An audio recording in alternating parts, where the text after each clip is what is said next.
Le jour se lève sur la forêt guyanaise. Depuis la nuit des temps, la pirogue est essentielle au mode de vie des Indiens Wayana, les hommes du fleuve et de la forêt. Au même instant, à Kourou, à plusieurs centaines de kilomètres, Ariane 5 s'apprête à mettre en orbite un nouveau satellite de télécommunication.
Au village d'Antekumpata, une petite communauté Wayana, 300 habitants environ, perpétue des traditions ancestrales sur le fleuve Maroni.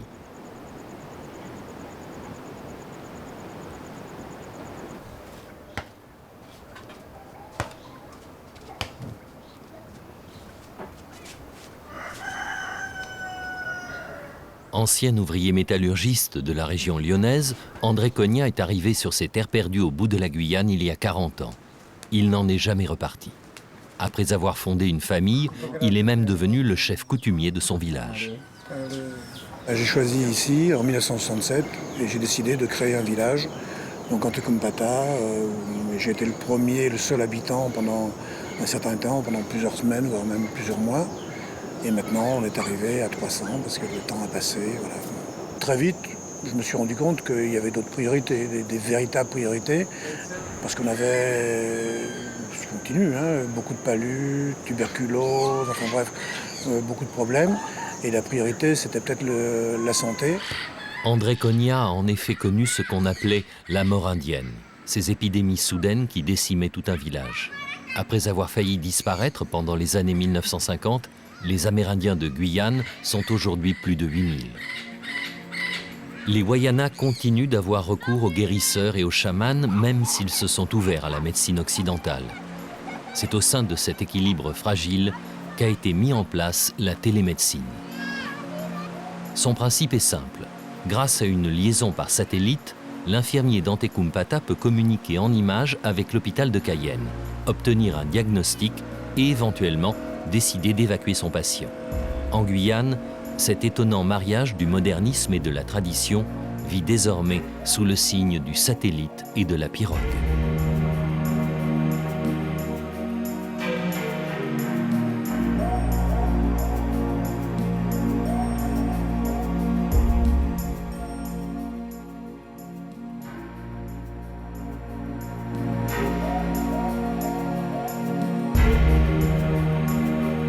Au nord de l'Amérique du Sud, la Guyane semble minuscule par rapport au Brésil, son gigantesque voisin. Quittant Cayenne, nous prenons la direction du Maroni qui marque la frontière avec le Suriname. À 300 km à l'intérieur des terres se tient Maripasoula, ville peuplée de noirs-marrons et de chercheurs d'or. Plus loin encore, Antekumpata, le village d'André.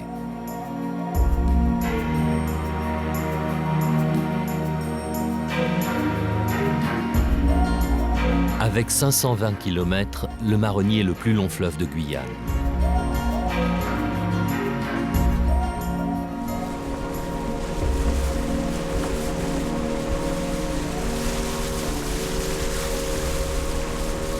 La navigation y est souvent dangereuse au passage des Sauts, sorte de barrage de rochers affleurants où le fleuve se transforme en rapide. Après 3 heures de navigation, nous approchons d'Antekumpata, au bout de la route des pirogues.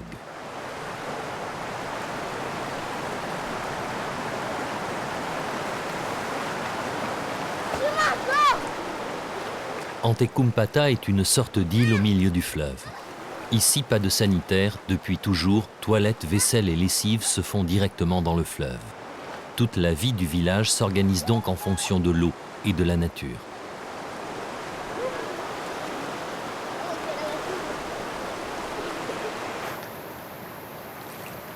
Un endroit idéal pour quelqu'un comme André Cogna, qui rêvait d'ailleurs. Quand j'étais gamin, je rêvais de voyages, d'aventures, par des lectures et autres. Ce désir de partir, de découverte était de plus en plus fort en moi. Et donc à 23 ans et demi, j'ai décidé de partir. Puis je crois que tout de suite, j'ai eu le coup de foudre. Quelques mois après mon arrivée, j'ai été accepté, accueilli par une famille et qui n'avait pas de véritable enfant. Et ils m'ont considéré comme leur fils. On pourrait penser que ça peut être que des mots simplement. Et en fait, c'était des choses très fortes qui se sont passées entre nous. Et puis avec le temps, ça s'est confirmé. Donc je suis devenu le fils de cette famille. Et ils m'ont appelé, ils ont décidé de m'appeler André Antekoum. Ils prononçaient mal, donc c'est devenu Antekoum.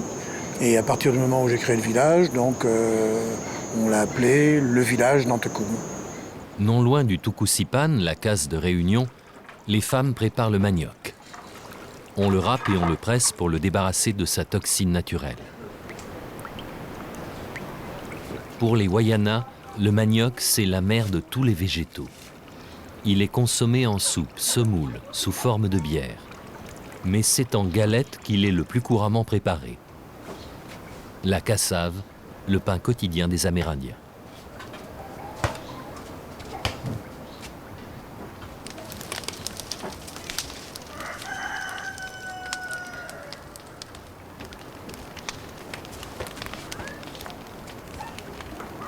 Malgré la force des traditions, depuis 15 ans, tout a changé très vite. Dorénavant, les enfants vont à l'école française et la majorité des personnes vit du RMI. C'est ainsi que la télé et les DVD ont fait leur apparition à Antekumpata. Cette fenêtre ouverte sur l'autre monde amène les jeunes à se poser des questions sur leur identité de Wayana. Ça a beaucoup changé, ça a beaucoup évolué. Au niveau des jeunes, il y a certains qui sont partis sur le littoral pour faire leurs études. Et là-bas, quand ils ont découvert qu'il y avait des voitures et s'habiller comme des Américains, je dis ça comme ça. Et quand ils reviennent ici, moi je suis plus fort que les Wayana, je suis plus fort que vous parce que j'ai été en ville. Il y a certaines qui ne veulent plus retourner, ils pensent que la vie au village, c'est très dur. Mais pour moi, la vie, c'est par ici. Si j'ai envie d'aller me promener ou si j'ai envie d'aller à la pêche, tout ça, je prends ma pirogue et voilà.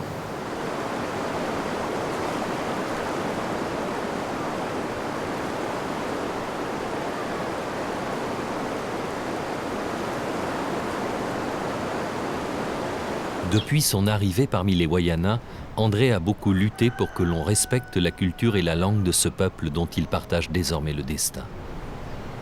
À partir de 1970, je me suis lancé dans la construction d'un dispensaire à titre privé. J'ai fait un petit dispensaire.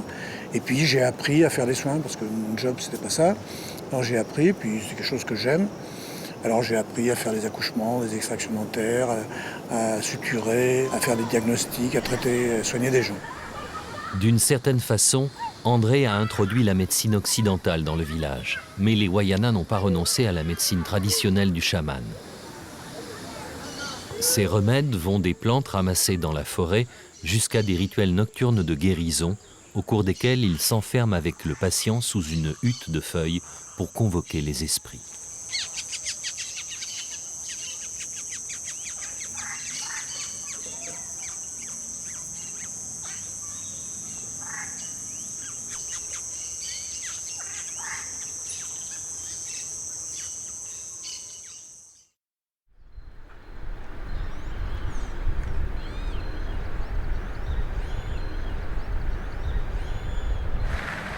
Cayenne est la capitale économique de la Guyane.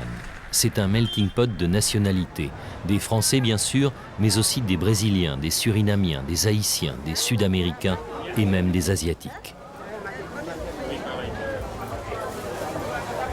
Tristement célèbre pour le bagne de Cayenne, la Guyane n'est qu'un bout de France coloniale perdu dans la moiteur équatoriale jusqu'en 1964, lorsque le général de Gaulle choisit Kourou comme base de lancement des fusées. Ouverture sur l'océan, absence de tornades et de tremblements de terre, la Guyane se découvre de nombreux atouts, surtout sa situation géographique sur la ligne de l'équateur. La mécanique céleste nous démontre une chose, c'est qu'autour de la Terre, il y a une zone privilégiée qui se situe sur l'équateur, à 36 000 km de la Terre, et à cet endroit-là, si on y place un corps, donc un satellite par exemple, eh ben, il sera fixe par rapport à la Terre. Il fera une rotation en 24 heures, comme la Terre. Donc on peut, grâce à ça, l'utiliser comme on utilise un miroir pour réfléchir la lumière vers un endroit. Eh bien, on va utiliser le satellite pour réfléchir les ondes radio qui viennent du sol, qui sont émises vers le satellite et qui vont être envoyées sur toutes les zones que l'on veut atteindre, en particulier les zones forestières, par exemple, pour la télémédecine, où il est difficile d'installer des relais radio normaux. Couvrant 95% d'un territoire aussi vaste que le Portugal, la forêt primaire est dense et impénétrable. Certains centres de santé, comme ceux de Maripasoula, Antekumpata et Trois-Sceaux, sont perdus dans la forêt, très loin de Cayenne. C'est la raison pour laquelle ils ont été choisis pour expérimenter la télémédecine.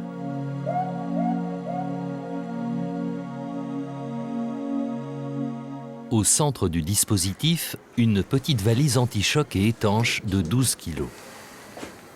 Conçue par le Centre national d'études spatiales, cette valise de télémédecine renferme des appareils médicaux associés à un ordinateur. Face aux urgences et aux difficultés de liaison entre les sites isolés et l'hôpital de Cayenne, Thierry Le Guen, le patron du SAMU, met en place un nouvel outil d'assistance médicale utilisant le satellite. Quand on est dans un site très isolé, le seul moyen d'avoir un débit suffisant, il n'y a pas de câble, donc c'est de passer par le satellite.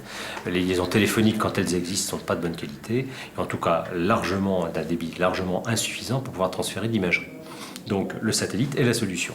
Et on a décidé en 2000 de créer une unité fonctionnelle de télémédecine dont j'ai été nommé chef de projet par le directeur de l'hôpital de l'époque.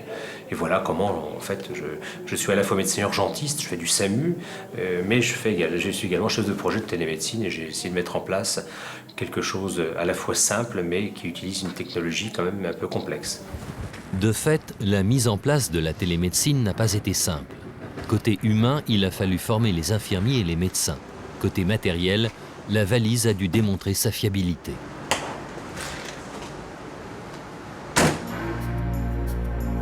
De nouveaux infirmiers prenant leurs fonctions à Maripasoula, Thierry Le Guen va donc se rendre dans cette ville du Haut-Maroni pour une séance de formation à la télémédecine. Aucune route ne relie Cayenne à Maripasoula. La plupart des gens prennent donc la pirogue, 2 jours de navigation sur le Maroni au départ de Saint-Laurent.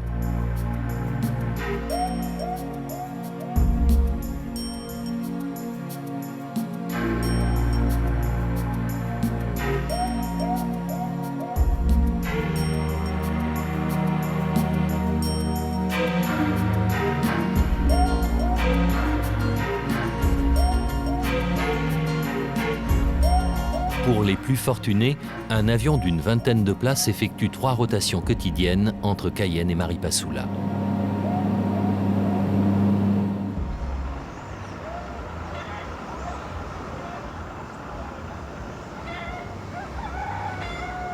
Avec 4000 habitants, Maripasoula s'étend le long du Maroni, frontière naturelle entre la France et le Suriname.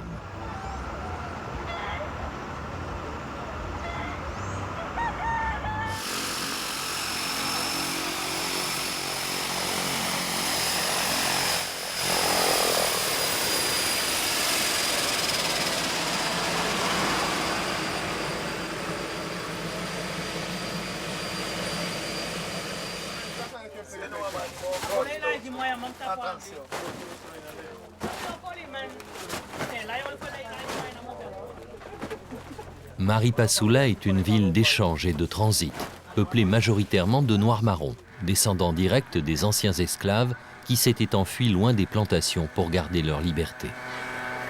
À côté des Noirs marrons vivent des créoles, des amérindiens et des chercheurs d'or brésiliens et surinamiens.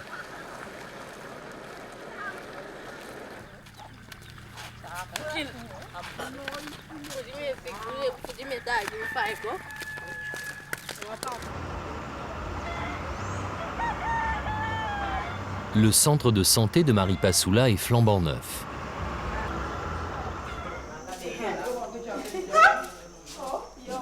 Avec 3 médecins généralistes et 7 infirmières, il est ouvert 24 heures sur 24. Petit matériel, consommables, voitures de service, tout arrive par pirogue depuis Saint-Laurent. Seuls les médicaments qui ne supporteraient pas le long voyage sur le fleuve arrivent régulièrement par avion.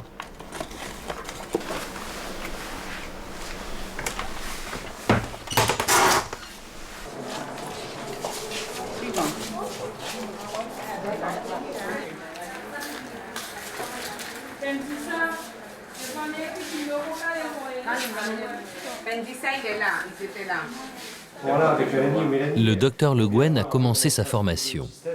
Instrument essentiel de la valise, l'appareil photo. Il sert à faire des clichés classiques ou bien des prises de vue sous microscope. Voilà, là c'est rentré tout seul, donc on est bien. Et ça se branche ici. Voilà, c'est tout. C'est ça, elles sont toutes là. Toutes celles qu'on vient de charger. Voilà, elles sont toutes là avec le bras. Ça c'est ce matin. On va pouvoir les effacer après pour qu'elles... Donc ça c'est ton bras. Voilà, donc si vous avez une lame, on va brancher le microscope.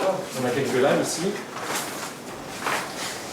La valise contient également un enregistreur d'électrocardiogramme, un brassard de tension automatique, un thermomètre électronique, ainsi qu'un test de glycémie.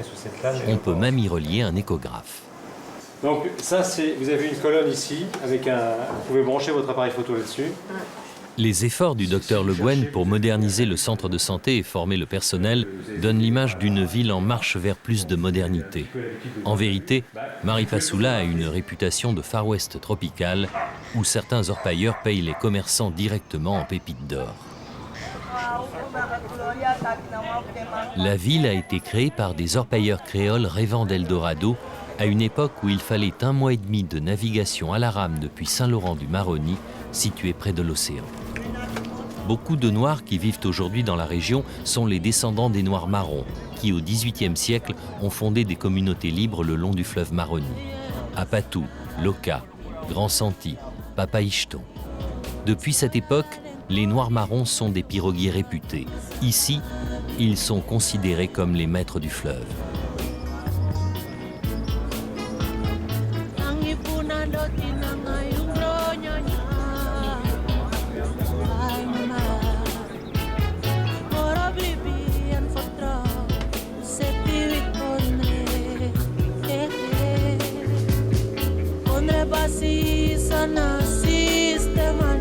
En saison des hautes eaux, il faut 3 heures pour aller de Maripasoula à Antekumpata. Mais à la saison sèche, quand les eaux baissent, les rochers affleurent à la surface. Il faut alors sortir la pirogue de l'eau et la transporter plus loin, à l'endroit où le fleuve redevient navigable, et ainsi plusieurs fois de suite au cours du voyage.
Peu d'infirmiers acceptent de venir travailler dans ces villages éloignés. Derek est seul d'astreinte 7 jours sur 7, 24 heures sur 24. Et ici, on parle Wayana. C'est compliqué, la barrière linguistique. Avoir un peu mal, beaucoup mal, une douleur qui pique, une douleur qui lance, une douleur qui chauffe, une douleur qui est diffuse, une douleur qui revient, qui est récurrente. Toutes ces trucs-là, c'est très très compliqué à recueillir comme données. En plus, moi, la langue Wayana, je connais pas, je connais quelques mots pour le travail. Mais tout ça, du coup, ça passe par d'autres médiateurs. Elle dit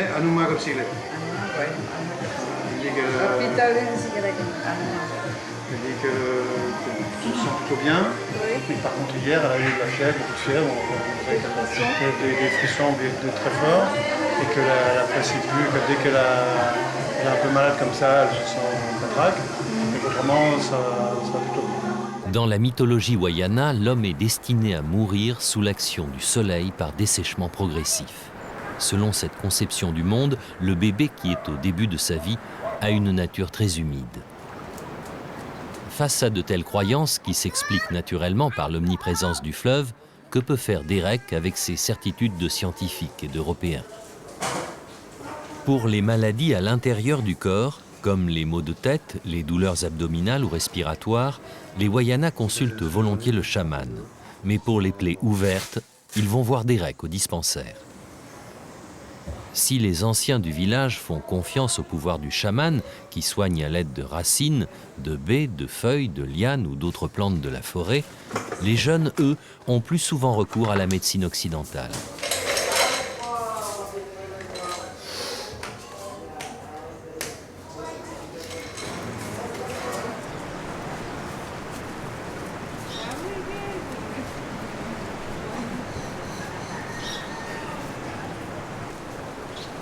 Ancien militaire, Poupoli sert de guide pour des expéditions en forêt.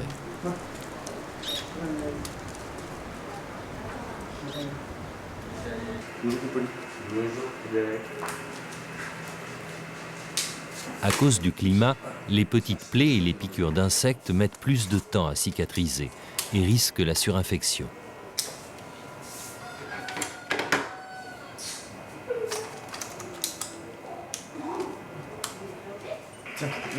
Derek veut envoyer une photo au dermatologue de l'hôpital de Cayenne pour confirmer son diagnostic.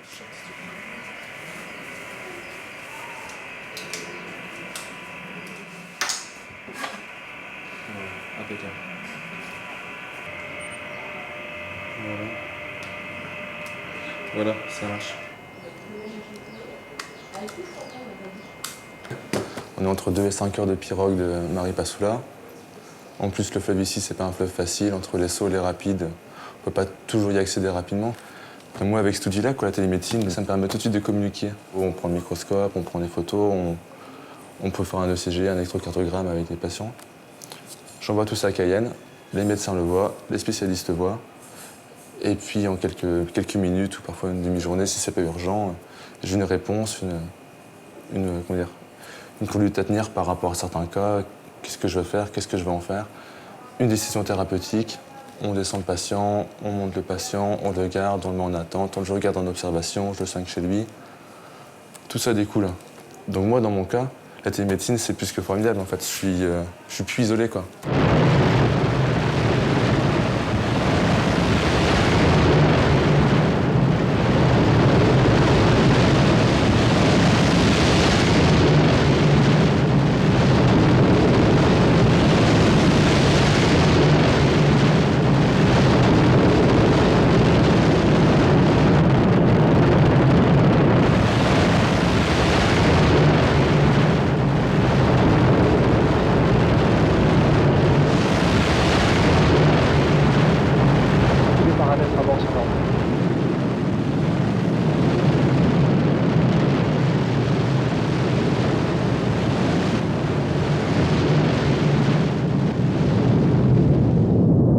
trajectoire nominale.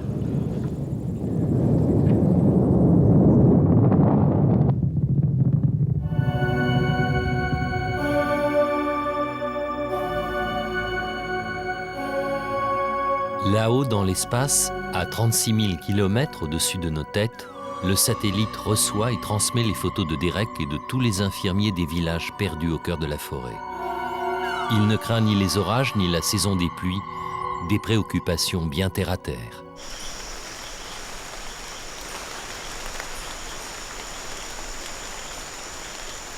Avec 2 saisons des pluies, la petite de décembre à février et la seconde plus importante d'avril à juillet, la Guyane est placée sous le signe de l'eau.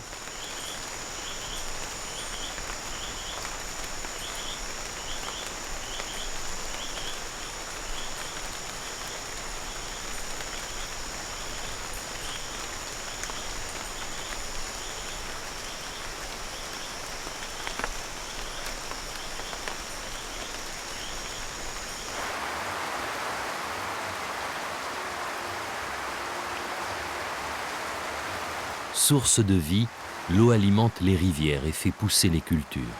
A l'inverse, sous l'action de l'humidité dont le taux oscille entre 80 et 100%, le métal rouille, les papiers ramollissent, les vêtements et même les CD moisissent.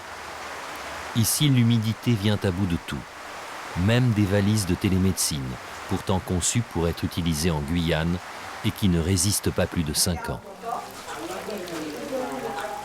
Le climat humide et chaud facilite aussi l'éclosion de maladies, en premier lieu celles propagées par les moustiques, la dengue, le paludisme et la fièvre jaune.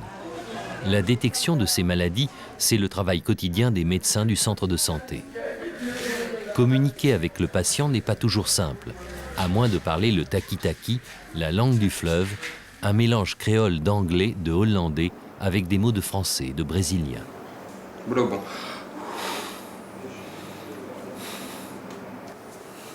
Ten you blond, you abiati, hein? Non, bien ça. Ah, c'est bien. Ten me puché, abiati, hein? Ndian, baka? Ah, yeah. Ati you? Ah. Okay, you sit down. So you drink bishi, 1 tablet 3 times, ten union. Yeah. If you take it ten union, you abiati, stomachati, okay? And paracetamol, 2 tablets 3 times, ok?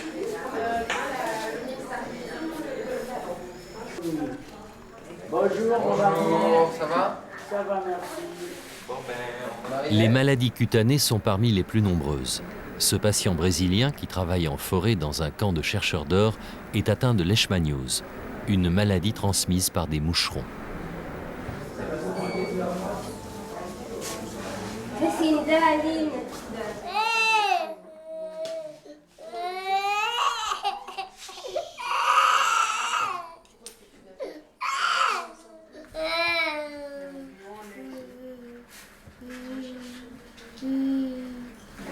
Depuis 3 jours, tu fais de la fièvre? Et puis parmi les maladies endémiques en Guyane, il y a le paludisme. On avait le cas d'un enfant qui avait de la fièvre, donc on a fait une goutte épaisse, qui est une petite goutte de sang qu'on met sur une lame, on regarde au microscope et on cherche le parasite du paludisme.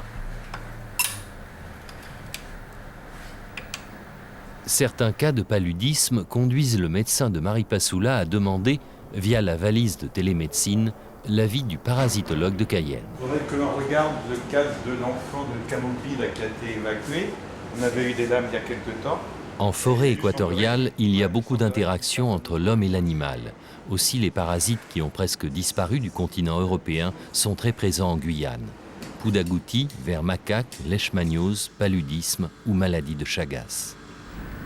Le service de parasitologie dirigé par le professeur Carme fait partie depuis le début du réseau de télémédecine. En fonction des différents critères d'ordre morphologique, la taille du globule rouge, sa forme, sa structure, l'élément à l'intérieur, on peut être amené à donner non seulement un diagnostic de paludisme, mais de l'espèce de paludisme.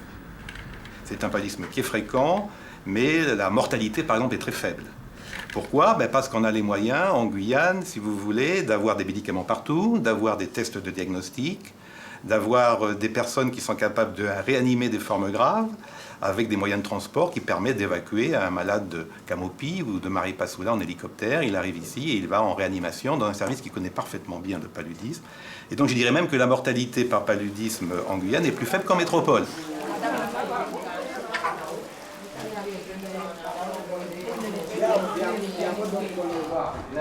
Toujours, ça fait pour mal.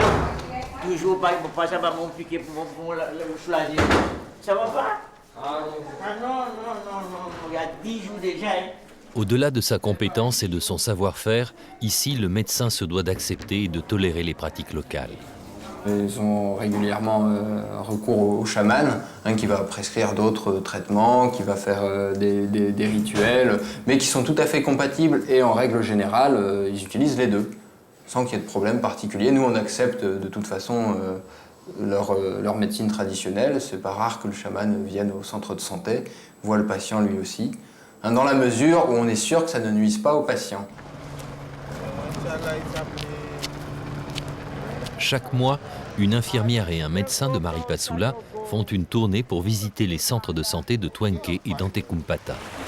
Au cours de cette tournée médicale en pirogue, ils apportent des médicaments.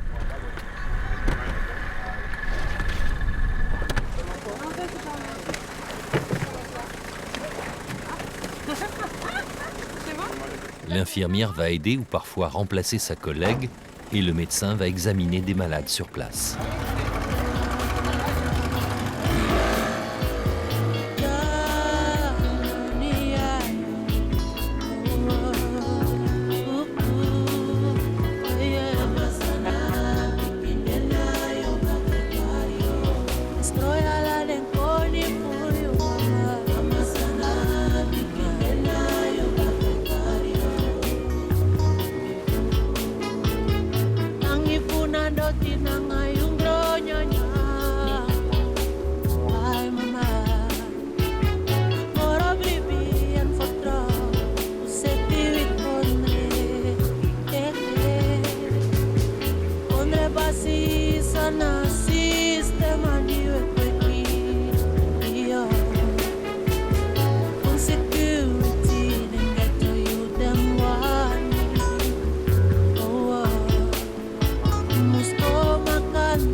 Le fleuve, qui est au cœur du mode de vie Wayana, est aujourd'hui en danger.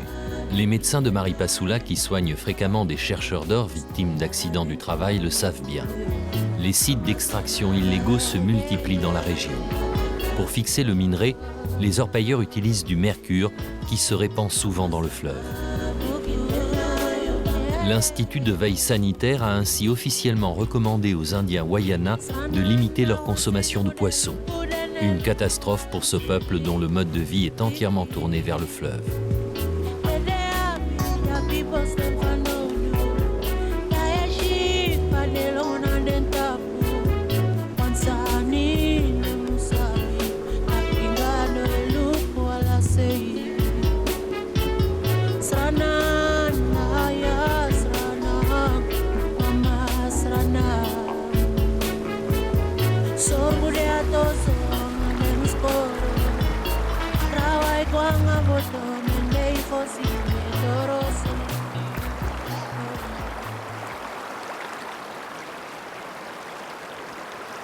Les macaques et les singes hurleurs sont encore abondants autour d'Antekumpata. Le fusil a remplacé l'arc et les flèches, mais l'instinct du chasseur Wayana reste intact, comme en témoigne ce singe attelle découpé et préparé pour la cuisson. Les traditions sont donc encore bien vivantes. Toutes les jeunes filles savent tisser un hamac, et beaucoup d'hommes confectionnent des vanneries avec des brins d'aroumant.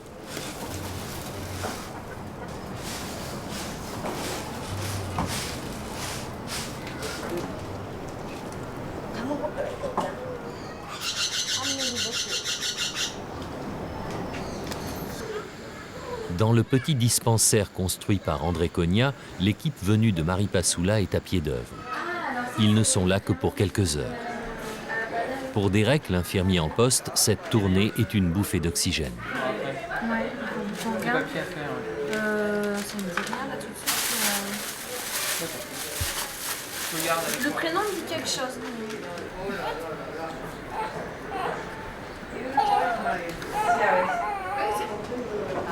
Pendant que le médecin reçoit quelques patients, les infirmières réapprovisionnent la pharmacie, vaccinent ou font des tests de dépistage du paludisme.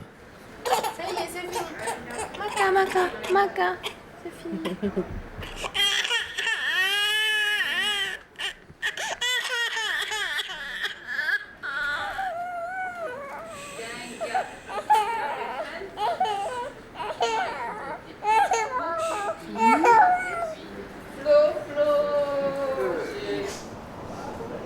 Pendant un mois, jusqu'à la prochaine tournée, Derek se retrouvera à nouveau seul dans le dispensaire.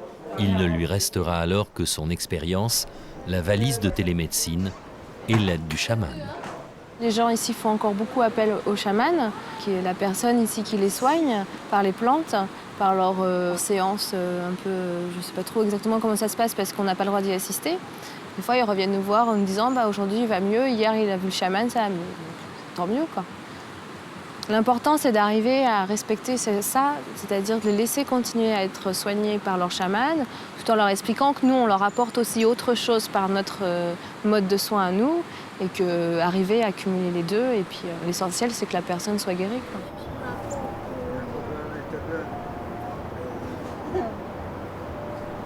Cette incursion de la médecine des Blancs chez les Indiens Wayana pose de nombreuses questions. Aux Wayana tout d'abord, qui ne comprennent pas toujours l'utilité de suivre un traitement, de prendre des médicaments à intervalles réguliers, de pratiquer des contrôles, ou encore de faire des soins préventifs.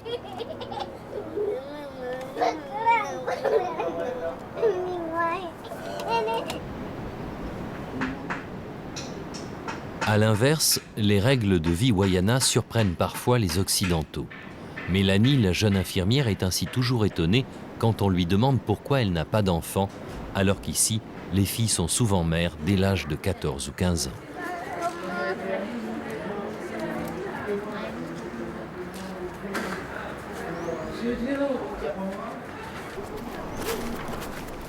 Au dégrade, un mot qui désigne ici l'embarcadère ou un port fluvial rudimentaire, l'équipe médicale est sur le départ. Après quelques heures de pirogue, ils arriveront dans un nouveau village perdu sur les bords du Maroni.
Pendant que la pirogue de la tournée affronte les rapides du Maroni, de drôles d'engins de plusieurs tonnes flottent dans le vide et révolutionnent la vie sur Terre. On est en liaison avec le monde entier et je me souviens qu'autrefois les informations arrivaient péniblement. On avait que la radio, il n'y avait pas de moyens de communication, de téléphone ni rien.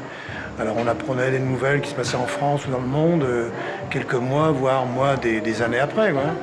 Et là, ce qui s'est passé aux États-Unis le 11 septembre, on l'a vécu en direct ici, quoi. Et je me souviens, je sortais du dispensaire, j'allais vers chez moi et j'ai vu des jeunes qui étaient censés travailler pour l'association et qui fallait devant la télévision. Alors je leur dis, vous exagérez un petit peu, quoi.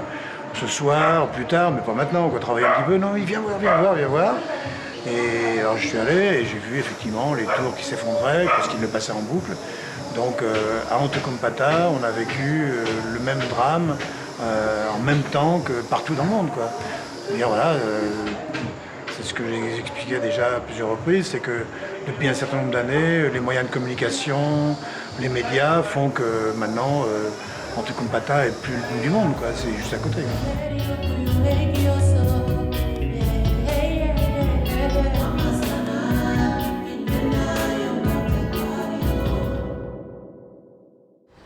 Depuis notre arrivée en Guyane, que ce soit à Cayenne, à Antequmpata ou à Maripasoula, un constat s'impose.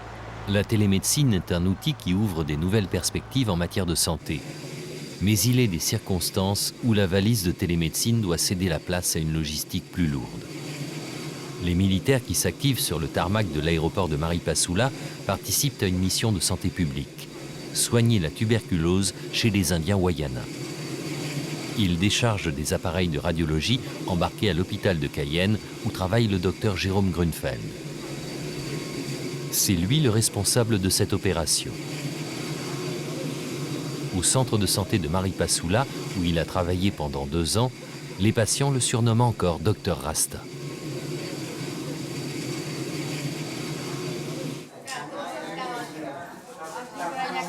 Depuis le matin, plusieurs pirogues sont allées chercher les Amérindiens Wayana et Emrillon dans tous les villages du Haut-Maroni.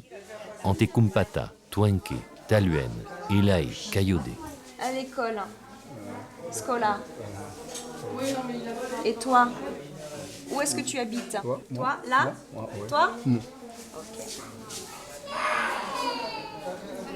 Cette mission de santé publique a été mise sur pied à la suite de plusieurs décès qui ont éveillé les soupçons des médecins de Maripasoula.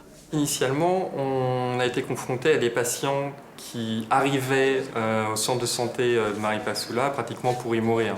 Donc on a eu 3 à 4 décès chez des patients qui cliniquement étaient très évocateurs de tuberculose. Donc il y a une forte suspicion de foyers infectieux dans la population amérindienne en particulier. Tu respires fort par la bouche ? Face à ce problème de santé publique, Jérôme a alerté les autorités et préconisé une campagne de dépistage. Tu reprends vraiment du fond, tu tousses 3 fois et tu me donnes. Donc vas-y, tousse. Encore pour m'en avoir beaucoup. Allez-y. Même Amaipoti Twenke, le chef coutumier de tous les Wayana, est venu. On l'appelle le Grand Man et sa parole est écoutée dans toute sa communauté. Vous crachez de temps en temps quand vous toussez? Oui. C'est de quelle couleur? Comme de... C'est blanc ou c'est oui, plutôt blanc. jaune? Il n'y a jamais de sang dedans? Non. D'accord, vous pouvez vous rhabiller. Jérôme compte aussi sur le chef Wayana pour convaincre les réticents restés dans les villages. Il faut dire que pour la grande majorité des Wayana, l'appareil de radiographie est quelque chose de nouveau et d'étrange.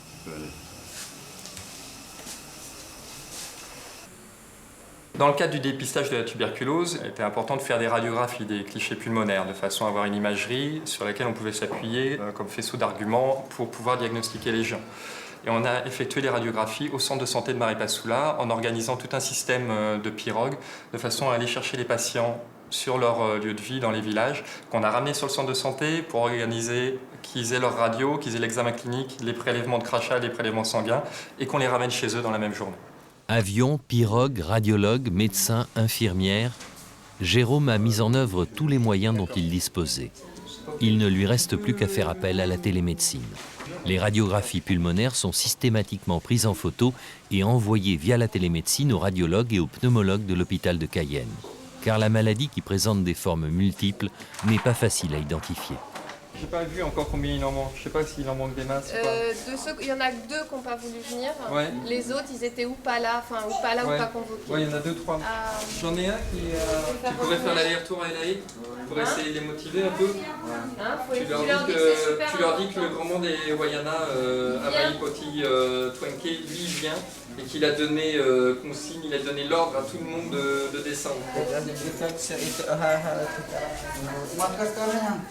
Maka ina pula maka tau erai mak la joka aweneka la jota kamutam.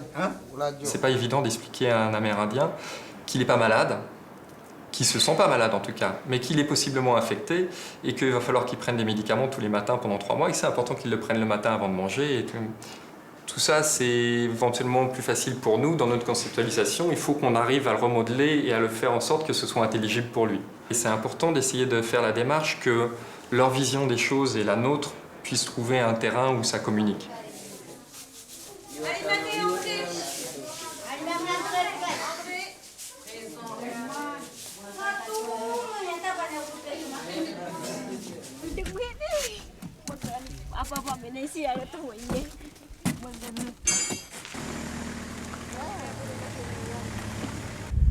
L'Amérindien qui vit de façon assez étroite avec la nature qui l'entoure et a une conception de sa vie, de la vie en général, qui lui est assez propre. Il n'aura pas forcément la même notion de différentes maladies qui n'ont rien à voir les unes avec les autres. Lui verra les choses dans une unité du corps, éventuellement d'esprit, une interaction sociale aussi avec les autres membres du village.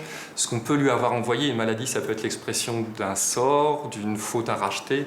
Tout un contexte culturel, c'est tout à fait valable pour les Noirs marrons aussi. On utilise de plus en plus la médecine occidentale, le dispensaire, les soins, les médicaments, mais tout en faisant confiance, au moins autant qu'avant, à la médecine traditionnelle.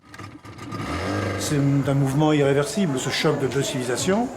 Alors ce qu'il faut, c'est que notre jeunesse sache ce que c'est que d'être un Oriyana, de connaître sa tradition, sa culture, enfin tout ce qui va avec, qu'il en conserve une certaine fierté, qu'il découvre l'autre monde pour qu'il puisse choisir.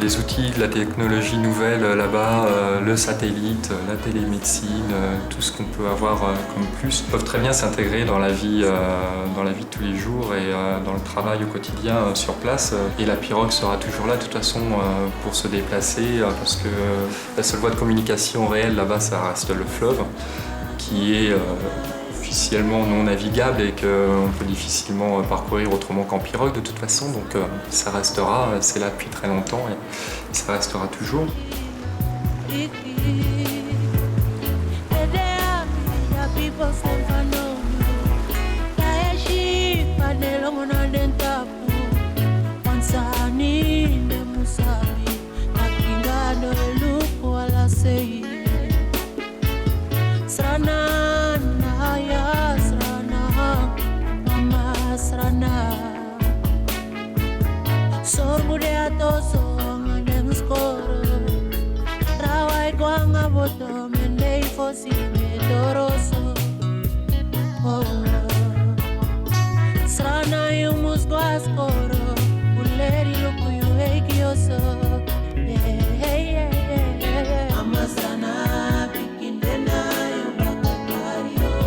Destroy all and for you.